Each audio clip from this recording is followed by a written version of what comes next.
नमस्ते दोस्तों, यूपीएससी अखाड़ा में आपका स्वागत है। दोस्तों, लास्ट ईयर हमने काफी बच्चों को एचसीएस के लिए गाइड किया था, जिसमें फाइनली 44 सिलेक्शन हुए। और हमारी लगातार यही कोशिश रहती है कि हम आपको रेलिवेंट, क्वालिटी और सिंप्लीफाइड स्टडी मटेरियल प्रोवाइड करते रहें। आज भी मैं आपको इस वीडियो में जो एचसीएस का प्रीलिम्स हुआ था लास्ट ईयर, उसके क्वेश्चंस दिखाऊंगा और वो हम ज्योग्राफी का पार्ट डिस्कस करेंगे, ठीक है। जिसमें हम देखेंगे कहाँ कहाँ से क्वेश्चन आए थे।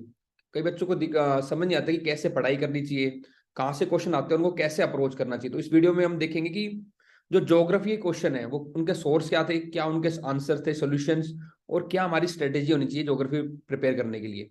देखो, हर एचसीएस में अगर बात करें तो ज्योग्राफी, ठीक है, हिस्ट्री, पॉलिटी और साइंस, अगर ये चार मेजर सब्जेक्ट आप ढंग से तैयार कर लो ना, तो आपका 70 से 75% पेपर तैयार हो जाता है, ठीक है। तो 70 से 75% क्वेश्चन इन्हीं से आते हैं, आपके इन्हीं सब्जेक्ट से। तो पहला जो मेजर पोर्शन है ज्योग्राफी, इस वीडियो में हम उसको कवर करेंगे।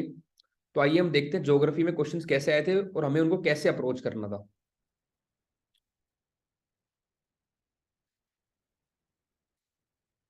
देखो, पहला स्टेटमेंट है, रीड द पहला क्वेश्चन है, read the statement and select the correct answer from the given option. तो ये स्मेल्टिंग के बारे में मैंगनीज का क्वेश्चन है।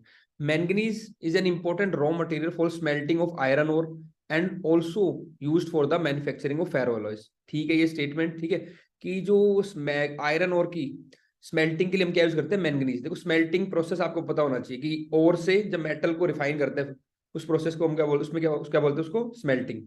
तो उसमें मैंगनीज का यूज करते हैं, ठीक है। और manganese is found in almost all geological formation, और मेनली किससे एसोसिएटेड है, धारवाड़ सिस्टम से। ये स्टेटमेंट भी ठीक है, लेकिन आप ये देखो, क्या ये स्टेटमेंट इसकी एक्सप्लेनेशन दे रही है क्या कि भाई अब देखो, ज्योग्राफिकल डिस्ट्रीब्यूशन से तो कोई मतलब नहीं है, ये तो कोई इसकी प्रॉपर्टी है मैंगनीज की, इसके कारण हम इसको स्मेल्टिंग यूज कर रहे हैं फेरा आयरन ओर की, ना कि उसके ज्योग्राफिकल डिस्ट्रीब्यूशन के कारण, ठीक है। तो ये दोनों स्टेटमेंट आपस में अलग अलग ठीक है, but second does not provide the correct explanation for the first. तो इसका आंसर क्या आ जाएगा आपका, D. Both statement are true but second does not provide explanation to the statement first. और अगर आप बात करें आपको ये कहां से आया था, तो देखो, पहले तो स्मेल्टिंग के बारे में आपको बेसिक पता होना चाहिए। It's a form of extractive metallurgy to produce metal from its ore. ये आप देख लेना, बाकी क्या है। और ये देखो, मैं आपको ये दिखाना चाहता हूँ कि सीधी जो लाइन थी ना आपकी, अगर आप देखो मैंगनीज, ये मैंने उठाया कि is an important raw material for smelting of iron ore and also use for manufacturing of ferroalloys. Manganese deposit are found in almost all geological formation, however it is mainly associated with the Dharwad system. ये पूरा NCERT में दे रखा है as it is. तो सीधे दोनों line कहां से उठाई थी आपकी, एनसीईआरटी से। आंसर आ जाएगा डी। नेक्स्ट क्वेश्चन है आपका, which of the following statement are correct about Eastern और वेस्टर्न घाट्स के बारे में पूछा हुआ है। Anamudi is the highest peak of Eastern Ghats. ये कहाँ की हाईएस्ट पीक है आपकी, बल्कि वेस्टर्न घाट्स की, ना कि ईस्टर्न घाट्स की। तो फर्स्ट स्टेटमेंट रॉन्ग होगी। Western Ghats are comparatively lower in elevation and less continuous. जबकि उल्टा है, वेस्टर्न घाट्स तो क्या हायर इन एलिवेशन है, और जो ईस्टर्न घाट्स है आपके, वो क्या है आपके, they are less continuous. Western Ghats क्या है, कॉन्टिन्यूअस है। तो ये स्टेटमेंट आपकी रॉन्ग है। Then most of the peninsular rivers have their origin in the western Ghats. ये ठीक है, ठीक है। Godavari, Krishna, Kaveri, mostly they originate from the western Ghats. Eastern Ghats and the western Ghat they meet at Nilgiri hills. तो ये स्टेटमेंट भी आपकी करेक्ट है। और ये कहाँ से, मतलब कि इसका आंसर क्या आ जाएगा फिर, यानी कि 3 और 4, आंसर विल बी बी। और सोर्स है इसका यूपीएससी अखाड़ा के जो हमारे ज्योग्राफी की क्लासेज है, उसके नोट्स हैं, उसके अंदर डायरेक्टली हमने करवा रखा था वेस्टर्न घाट और ईस्टर्न घाट, उसके अंदर से आप इसको देख सकते थे। आंसर है इसका बी। नेक्स्ट क्वेश्चन है आपका, which of the following statement correct about the disaster which struck in Uttarakhand Chamoli district in February 2021। तो ये एक थोड़ा करंट का पोर्शन है। देखो, तो उस टाइम हमने पढ़ाई था मोस्टली उत्तराखंड डिजास्टर हुआ था चमोली के अंदर, है ना। तो उसमें अब पूछा, a portion of the Gangotri glacier broke off and cause havoc. There was a sudden flood in the middle of the day in the Dhauli Ganga, Rishi Ganga, Alaknanda rivers. Tapovan Vishnu hydel project and the Rishi Ganga hydel project were extensively damage. देखो, ये statement पढ़ने के purpose है कि आप कोई भी current अब भी पढ़ोगे आगे, तो आपको ये ध्यान रखना है कि मान लो कि ग्लेशियर ब्रेक हुआ है या रिवर में डैम फ्लड आई है, तो भाई कौन सा ग्लेशियर था, ठीक है, कौन कौन से डैम अफेक्ट हुए, कौन कौन से एरिया अफेक्ट हुए, कौन कौन सी रिवर या उसकी ट्रिब्यूटरी थी जहां पे फ्लड आई, ठीक है। तो उसी के देखो वही चीजें पूछी हुई हैं, डैम्स के बारे में पूछ लिया, रिवर्स, ग्लेशियर। तो ये 3-4 चीजें जो हमें आइडिया हो जाता है प्रीवियस ईयर देख के कि हमें क्या चीज पढ़नी होती है। तो इसमें क्या कहते, देखो बेसिक बात थी, आपने पढ़ा भी होगा उस टाइम, कि जो गंगोत्री ग्लेशियर था ना, उससे कोई रिलेशन नहीं था, ठीक है ना। तो नंदा देवी का एक पार्ट था ग्लेशियर, वो ब्रेक हुआ था। तो फर्स्ट स्टेटमेंट अगर आप नॉर्मली रॉन्ग कर देते हो तो आप देखोगे ओनली 2 और 3 ये स्टेटमेंट बचती है आपकी, ठीक है।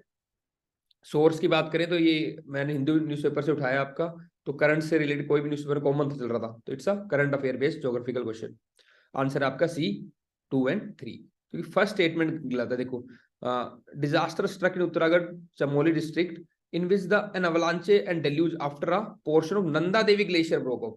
तो नंदा देवी ग्लेशियर का एक पोर्शन ब्रेक हुआ था, ठीक है। तो first statement is wrong, answer will B 2 and 3। Eliminate कर दिया करो, फर्स्ट रॉन्ग हो गया आपको पता है, तो ए हट जाएगा, बी हट जाएगा और डी हट जाएगा, क्योंकि उनमें फर्स्ट 1 1 आ रहे हैं ना, तो आंसर अपने आप आ जाएगा सी। ये एलिमिनेशन ट्रिक भी काफी काम आएगी आपके, कम से कम 10 से 12 क्वेश्चन इससे सोल्व कर लोगे आप एलिमिनेशन से, बल्कि ज्यादा ही कहूंगा मैं ना, 20 प्लस भी हो जाते कई बार तो, कि आपको एक स्टेटमेंट पता है, बाकी को एलिमिनेट करो और अपना आंसर ले आओ। नेक्स्ट क्वेश्चन देखो, read the given statement and select the correct answer from the options given below. देखो मैं आपको दिखाऊंगा कि 20 क्वेश्चन में से 19 क्वेश्चन ऐसे थे जो आप इजीली कर पाते, है ना। बस एक आधा क्वेश्चन होता ही है थोड़ा जो डिफिकल्ट होता है, लेकिन आप अगर ढंग से ठंडे दिमाग से अपना पेपर अटेम्प्ट करते तो आप अराउंड से 19 क्वेश्चन कर पाते उसके अंदर। अभी करेवास के बारे में है। अब करेवास आपको पता है ग्लेशियल क्ले के होते हैं, कहाँ पे होते हैं, कश्मीर के अंदर होता है। यहाँ पे दे रखे हैं सिक्किम हिमालय। तो फर्स्ट स्टेटमेंट आपकी रॉन्ग है, ठीक है। सेकंड स्टेटमेंट आपकी करेक्ट है। तो इस ऐसे statement first statement is false, second is true, answer इसका बी आ जाएगा, ठीक है। एनसीईआरटी में भी है ये, ठीक है। देखो एनसीईआरटी में दे रखा है डायरेक्ट, और हमने भी यूपीएससी खड़ा के जो नोट्स है उसमें भी करेवास करवा रखा है क्लासेस के अंदर भी। पर मैंने यहाँ पे एनसीईआरटी का आपको रेफरेंस के लिए दिया, क्योंकि अधिकतर बच्चे एनसीईआरटी पढ़ते हैं, तो they can also able to do this question.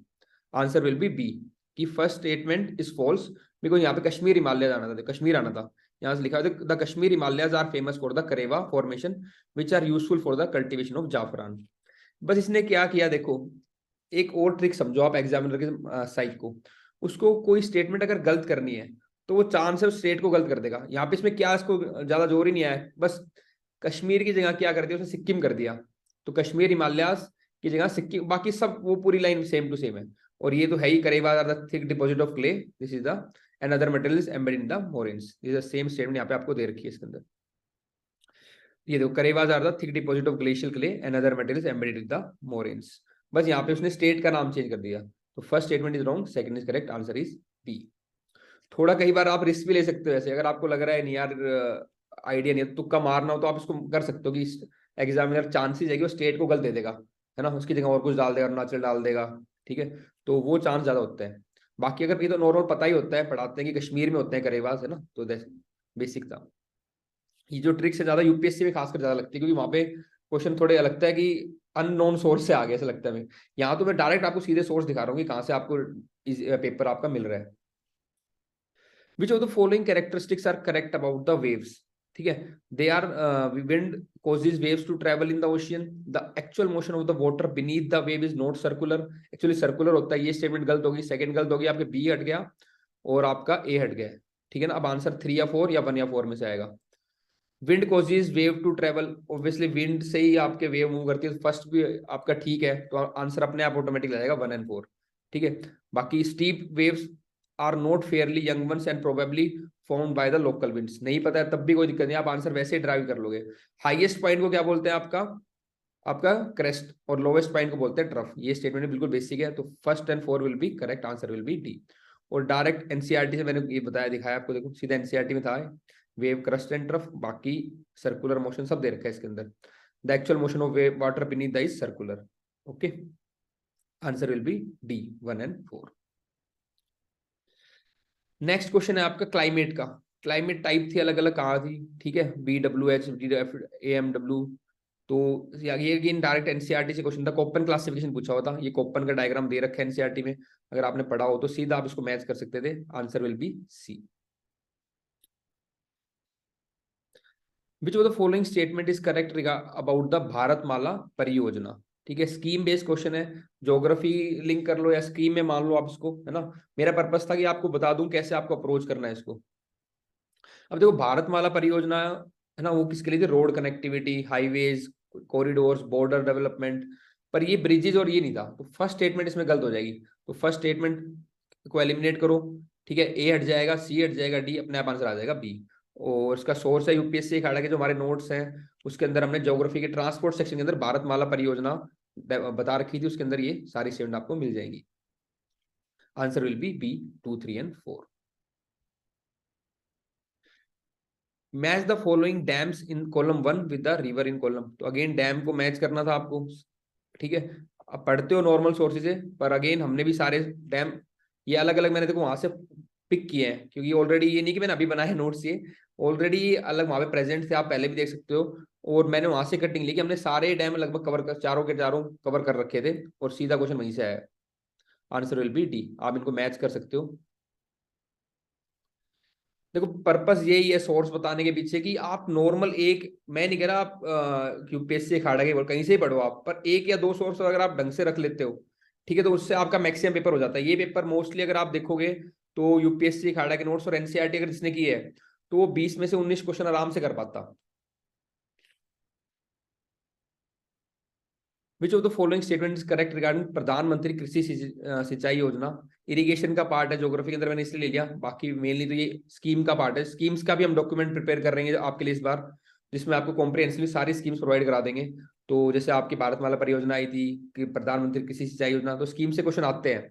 ठीक है, अब देखो इसका पर्पज ये है कि आपको बताऊं कैसे करना था इस क्वेश्चन को solve. It was launch to achieve the convergence of investment in irrigation at the field level.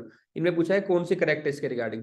तो अलग अलग मोस्टली देखो गवर्नमेंट का फंक्शन क्या होता है, मतलब ये जो स्कीम्स होती है कि कन्वर्जेंस लेके आओ, अलग अलग जगह जो सीलोज में इन्वेस्टमेंट है उनको एक जगह लेके आओ. तो ये पॉइंट ठीक है, बहुत ही जनरल स्टेटमेंट दे रखी थी. Expand the cultivable area, obviously irrigation करेंगे, कल्टिवेबल एरिया बढ़ाने के लिए करेंगे. फार्म यूज एफिशिएंसी बढ़ाएंगे वाटर की, वो भी ठीक है. Introduce sustainable water conservation practice, sustainable वाला कंपोनेंट और कन्वर्जेंस वाला मोस्टली गवर्नमेंट स्कीम में आप अप्लाई कर सकते हो, ये भी एक तरीका है. तो आंसर आएगा डी 1, 2, 3, 4. स्कीम का करंट अफेयर बेस्ड क्वेश्चन था. Answer will B D. Match the following, sorry, match the name of the given state. इधर स्टेट दे रखी है in with the phrase in the given. इधर अलग अलग देखो दे रखा है, सॉर्बिक्स बोलते हैं इनको. और मेरी एक रट्टा मार की सीरीज है, उसके अंदर मैंने सारा करवा रखा है आपको. ठीक है ना, जिसमें एक्चुअली रट्टा मार सीरीज में क्या होता है कि मैं कोड के थ्रू डिफरेंट चीजें आपको जो लगता है इंपॉर्टेंट है सारे सब्जेक्ट से वो याद कराता हूँ. तो इसका सोर्स की अगर बात करें तो यूपीएससी खड़ा के सॉर्बिक्स ऑफ प्लेसेस इंडिया और वर्ल्ड दोनों करवा रखे हैं. तो रट्टा मार सीरीज के अंदर ये आपको सारे मिल जाते हैं. ठीक है, तो देखो सारी चीजें मैं नहीं कहता एनसीईआरटी से अधिक, कुछ आपको सोर्स को थोड़ा डाइवर्सिफाई करना पड़ता है. लेकिन हमारी कोशिश यही रहती है कि हम आपके सोर्स को लिमिट कर दें. जैसे हमने एक दो बुकलेट निकाल दी, प्लस रट्टा मार सीरीज निकाल दी, मैपिंग का कोर्स करवा दिया. तो इनके थ्रू आपका होलिस्टिकली एक जगह से आपके क्या होंगे, सारे क्वेश्चन आपके मैपिंग और ज्योग्राफी के सोल्व हो जाएंगे. प्लस मैं आपको कुछ एनसीईआरटी भी कहूंगा जो आपको, जैसे 11th की होगी, ठीक है, 12th की एक एनसीईआरटी है इंडियन पीपल, वो वाली कर सकते हैं, और 12th की और 11th की दोनों एनसीईआरटी. तो ये इतना हम कर लेंगे तो ज्योग्राफी हमारी पूरी मैनेज हो जाएगी. Answer is a. इसमें आप मैच करके ये मैच द फॉलोइंग थोड़ा फैक्चुअल था. अब फैक्चुअल क्वेश्चन को याद करने के लिए मैंने रट्टा मार सीरीज निकाली, इसमें आपको चीजें आपको याद हो जाती है. नेक्स्ट है read the given statement and select the correct answer from the given option. The pattern of the movement of the planetary wind is called general circulation of the atmosphere. ठीक है, the general circulation of the atmosphere sets in motion the ocean water circulation which influence the earth climate. तो ये दोनों statement individually ठीक है कि भाई जो pattern of movement of planetary wind उसको जनरल सर्कुलेशन बोलते हैं, और इसके कारण क्या होता है ओशन करंट मूव करता है, पर ये उसका रीजन नहीं है ना. ये दोनों स्टेटमेंट इंडिविजुअली ठीक है पर ये उसको एक्सप्लेनेशन नहीं कर रही. तो answer will be both statement are true but second does not provide the explanation to the first. Answer आएगा डी. और ये देखो आंसर है डी इसका. और सोर्स अगेन देखो, मैं ये अगेन आप देखोगे ना यूपीएससी खाड़ा का जो क्लाइमेटोलॉजी चैप्टर है एटमॉस्फेरिक सर्कुलर, उसके अंदर ये मैंने डायरेक्ट करवा रखा है, सीधा दोनों स्टेटमेंट सीधी सीधी आपके यहाँ पे आ गई है. नेक्स्ट है which of the following statement is correct about the movement of Indian plates. ठीक है, तो इंडियन प्लेट्स के बारे में ये क्वेश्चन थोड़ा, जो मैं आपको कह रहा था ना कि एक दो क्वेश्चन होंगे जो डिफिकल्ट आ सकते हैं बीच में जो आप नहीं कर पाते, तो ये एक ऐसा क्वेश्चन है जो सब बच्चे शायद नहीं कर पाएंगे, है ना. बट इसमें एक ट्रिक लग रही थी इसमें कि अगर आपको इतना भी पता है कि जो इंडियन प्लेट की, in the Indian plate includes peninsular India and the Australian continental portions. ठीक है, ये एक सेकेंड, हाँ टू, हाँ ये देखो ये वाला जो सेकंड स्टेटमेंट ना, the subduction zone along the Himalayans forms the southern plate boundary, ये बल्कि सदर्न प्लेट बाउंड्री नहीं करता है, नदर्न प्लेट बाउंड्री करता है सबडक्शन जोन में ना. अगर आपको इतना भी आइडिया होता तो आप सेकंड को एलिमिनेट करो इसमें से, तो ये डी हट जाएगा, बी हट जाएगा और ए हट जाएगा, अपने आप आंसर आ जाएगा सी. तो ये स्मार्टली अगर आप कोई कर पाता तो इस क्वेश्चन सोल्व कर पाता, अदरवाइज थोड़ा नॉलेज बेस्ड था. तो इस क्वेश्चन को ये थोड़ा नेट पे सर्च करके अलग अलग सोर्सेस हम करते हैं, इसको एनसीईआरटी में नहीं दे रखा. तो इसके लिए थोड़ा बस अगर ये पता होता है कॉमन सेंस के थ्रू भी नदर्न बाउंड्री है वो सदर्न बाउंड्री नहीं है, इनडायरेक्टली तो हम पढ़ाते ही हैं, ठीक है, लेकिन डायरेक्टली इसको थोड़ा एप्लीकेशन बेस्ड था। तो देखो ज्योग्राफी में 3 क्वेश्चन आएंगे आपके, एक तो डायरेक्ट आ जाएंगे स्टेटमेंट जो मैंने आपको दिखाई, एक उनकी एप्लीकेशन लगानी पड़ेगी आपको, तीसरा आएगा ऑब्जर्वेशन बेस्ड या मैपिंग बेस्ड। तो इन 3 टाइप के आपके क्वेश्चन आपको करने हैं। स्टेटमेंट बेस्ड हो गया, एप्लीकेशन बेस्ड, ठीक है, कुछ कॉन्सेप्ट्स के आ जाएंगे और उनकी एप्लीकेशन, और थर्ड इज ऑब्जर्वेशन या मैपिंग बेस्ड। तो ये कोई नेट से है, एक वहां पे दे रखा था, ठीक है। तो ये क्वेश्चन मैं कहूंगा थोड़ा ऑफशूट है, बाकी आप कर सकते हैं। मैंने तो answer is C, 2 sorry 1 3 and 4, 2 को एलिमिनेट करना था। कॉमन सेंस से भी आप इसको कर सकते थे क्वेश्चन को। Then which of the following statement is correct about the lateritic soil, ठीक है, लेटराइट सोइल्स के बारे में बता रखा है कि भाई high temperature, again characteristic of soil है, सभी आप कराते हैं, हमने भी यूपीएससी खड़ा में देखो ये सोर्स में करवा रखा है लेटराइटिक सोइल से, उससे आपको क्वेश्चन इजीली सॉल्व हो जाता। इसका आंसर आएगा बी, क्योंकि इसमें देखो these soils develop in the areas with the high temperature and low rainfall, बल्कि they are develop in the high temperature and heavy rainfall. तो ये फर्स्ट स्टेटमेंट गलत हो जाएगी ऐसे आपकी, ठीक है। तो इस तरीके से आप इसको देख लेना, तो आंसर इसका आएगा बी। ये देखो कन्वेंशन है, ठीक है, basal convention, Rotterdam, मिनीमाटा, Stockholm, normal हम पढ़ते ही हैं, कोई अलग से क्वेश्चन नहीं था, हमने भी यूपीएससी खड़ा पे करवा रखा है अलग अलग कन्वेंशन, ठीक है। ये देखो मिनीमाटा कन्वेंशन हो गया आपका, बेसल हो गया, स्टॉकहोम हो गया, रोटरडैम हो गया, चारों कन्वेंशन करा रखे हैं, उन्हीं को मैच करना था, आंसर आएगा बी। ये एनवायरमेंट वाला मॉड्यूल हमारा उसके अंदर है। तो ज्योग्राफी और एनवायरमेंट को लगभग आप साथ लेके चलो एचसीएस के लिए, ज्योग्राफी एनवायरमेंट मैपिंग इनको साथ ही पढ़ना है। According to Census of India 2011, the language of India are classified into 5 distinct family. ये again different classic concept based question है, मतलब सीधा मतलब कि जो लिख रखा है भाई लैंग्वेज डिफरेंट होती है, उनमें कहाँ कहाँ पे होती है, डिफरेंट फैमिलीज है। अगेन डायरेक्ट एनसीईआरटी से अगर आप ये टेबल देखोगे ये क्वेश्चन आप सोल्व कर पाते इजीली। आंसर आएगा इसका ए, ठीक है, इसको मैच करके देख लें बिल्कुल। और वैसे भी आप देखोगे ना, कहीं आपको वैसे पता चल जाएगा, है ना, कि भाई A3 के साथ द इंडो यूरोपियन में आएंगे आपकी उत्तर प्रदेश, इंडो यूरोपियन की साइड, फिर आप इसका तिब्बत वाला देख लो, ठीक है, और द्रविडियन में साउथ वाली देखो आप, तो ये आंध्र प्रदेश वन वाला मिल रहा है आपका बी के साथ वन वाला, इस तो इजीली मैच भी हो जाता अगर आपको बेसिक पता होता। तिब्बत में आपका असम मणिपुर वाले मिलेंगे, देखना डी को मिलो सेकंड के साथ, ये देखो अब बच गया ये थर्ड ऑप्शन, मतलब सॉरी ये आपका ऑस्ट्रो सी वाला, तो ये फोर्थ आ गया अपना। तो बेसिक कॉमन अगेन एनसीईआरटी में दे रखे हैं, लेकिन कॉमन सेंस भी लगाओ, इंडो यूरोपियन नॉर्थ साइड होगा, द्रविडियन साउथ होगा, तिब्बतो बर्मन आपका नॉर्थ ईस्ट में होगा, और बच गया ये आपका ऑस्ट्रो, आराम से आपका क्वेश्चन सॉल्व हो जाता है ये। उसके बाद question number 16, match the crop with the state that is the leading producer. तो ये बता रखा है कौन सी स्टेट है, ठीक है, जवार बाजरा आई उनके लीडिंग स्टेट से मैच करना था आपको अगेन, ठीक है। थोड़ा फैक्चुअल क्वेश्चन भी है, तो लूसेंट जैसे बुक है उससे आप इसको कर सकते थे, ठीक है ना। आंसर इसका बी आएगा। नेक्स्ट है the correct order of Indian state in terms of population size is from highest to lowest, population की फॉर्म में बताना हाईएस्ट से लोवेस्ट। अगेन ये भी जो बेसिक फैक्चुअल क्वेश्चन जैसे लूसेंट से कर सकते हो, या फिर आप सेंसस पढ़ते ही है, या इंडिया बुक वहां से सॉल्व होता है इसका आंसर। आंसर है इसका डी, सबसे उत्तर प्रदेश की है, फिर महाराष्ट्र, बिहार और वेस्ट बंगाल। नेक्स्ट है match the national park with the state in which it is located. तो अगेन ये तो देखो नेशनल पार्क तो हमें करने पड़ते हैं, एनवायरनमेंट में करो चाहे मैपिंग में करो चाहे ज्योग्राफी में करो। हमने ये पार्ट अलग से मैपिंग के अंदर डील कर रखा था, और सारे के सारे वहां से आ गए थे। ये देखो अलग अलग मैप बना रखे हैं, इवन तेलंगाना वाले में आपको वही मिल जाएगा, मेघालय असम, मैंने आपको 3 एग्जाम्पल दिए हैं, ठीक है। तो अगेन हमने जो मैपिंग के सोर्स है उसमें सारे कवर हो रखे थे, आंसर इसका बी आएगा। और मैंने तो ट्रिक से बताया भी था कि बाल मेघालय में बारिश आती है बाल पक जाते हैं, ठीक है। तो ए मेघालय, ए को 3 से मैच करो, देखो सी, ठीक है, ये आएगा, और बी इसमें भी आ रहा है। और नाम दाफा कॉमन है, ठीक है, जहाँ पे फ्लाइंग स्क्विरल मिलती है ये अरुणाचल प्रदेश में, तो सी को मैच करो आप 4 से, सी को मैच करो 4 से, तो ये ऑप्शन आएगा आपका बी, सिंगल ऑप्शन ही आ रहा है। सोर्स इसका अगेन यूपीएससी अखाड़ा की मैपिंग जो क्लासेज है उसके अंदर आपको ये मिल जाता। नेक्स्ट है which of the following rivers is और are correctly matched with their tributaries. Again basic question drainage system से हमने करवा रखा था ये। अब देखो मैंने अभी तो नहीं बनाया होंगे डायग्राम, ऑब्वियसली बात है, आप नोट्स देखोगे उसमें पहले से दे रखा है, ठीक है। तो इसमें मैंने सारा बता रखा है, इवन आप देखोगे ना कृष्णा की तुंगभद्रा, कृष्णा रिवर की ट्रिब्यूटरी तुंगभद्रा, ठीक है, घाट प्रभा, ठीक है, माल प्रभा, सारी आपको मिलेंगी इसमें। माल प्रभा, एक सेकंड, एरी मालप्रभा, तो ऐसा होगा नहीं मिस है ना।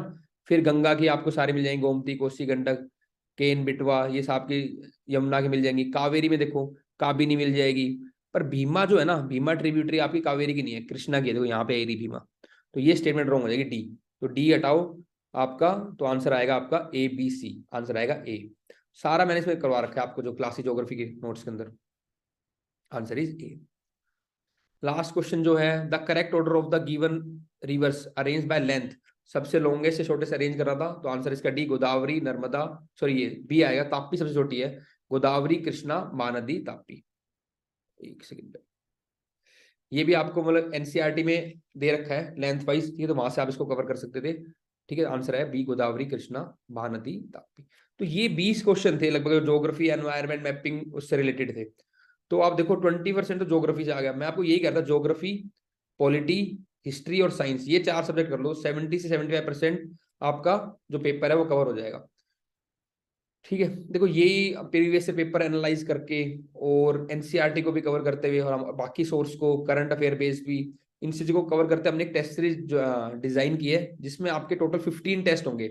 तो पहले 8 टेस्ट हम लेंगे आपके क्या सब्जेक्ट वाइज, उसके बाद 7 टेस्ट होंगे फुल लेंथ। ठीक है, ये आप टेस्ट सीरीज ज्वाइन कर सकते हो यूपीएससी अखाड़ा ऐप के ऊपर। ठीक है, प्ले स्टोर यूजर यूपीएससी अखाड़ा ऐप डाउनलोड कर लें, और एप्पल यूजर्स है वो माई इंस्टीट्यूट के नाम से आप ऐप डाउनलोड करो, और ORG कोड डाल देना MGXPI, तो वहां पे आपको स्टोर के अंदर जाना है, वहां पे आपको प्रीलिम्स की, HCS की टेस्ट सीरीज मिल जाएगी, जिसमें से आप रेलिवेंट क्वेश्चन प्रैक्टिस कर सकते हैं, ताकि आपका मैक्सिमम चांस बढ़ जाए प्रीलिम्स क्वालिफाई करने के लिए। और फिर भी अगर आपको कोई दिक्कत आती है तो व्हाट्सएप, टेलीग्राम या फोन 9310521990 पे कॉल कर सकते हैं। हमारे अगेन यही एफर्ट रहते हैं कि जितने लोग हमसे जुड़े, ठीक है, उनको हम रेलिवेंट, क्वालिटी और सिंप्लीफाइड मटेरियल प्रोवाइड करते रहे, ताकि ज्यादा सिलेक्शन जो बच्चे हमसे टच में उनका सिलेक्शन हो। All the best, thank you.